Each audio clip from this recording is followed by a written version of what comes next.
The Cleveland Cavaliers. What to make of the season for the Cleveland Cavaliers, and where did it all go wrong? Throughout the entirety of the regular season, they were competing back and forth with the Oklahoma City Thunder as to who would have the best record.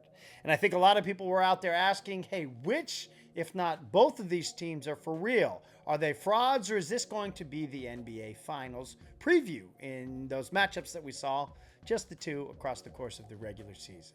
Now, as we saw it play out, Oklahoma City ended up being legitimate. Cleveland ended up being fraudulent. At one point, they were on pace to win 70 games.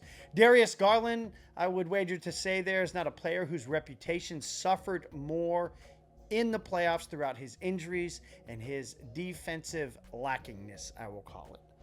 But the player to me that it falls most squarely on the shoulders of, the one that won Defensive Player of the Year, and the player that will be the guide for the Cavs moving forward if they want to move out of the not quite yet and into that championship level tier, it is Evan Mobley.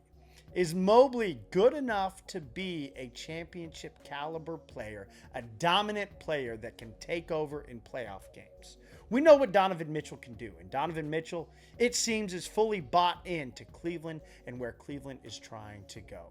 But they need Evan Mobley to make that ascendancy as an offensive force, as he is a defensive force, if Cleveland wants to go from the not quite yet disappointing season end at the hands of the Indiana Pacers once again, and into that we are competing for a championship category.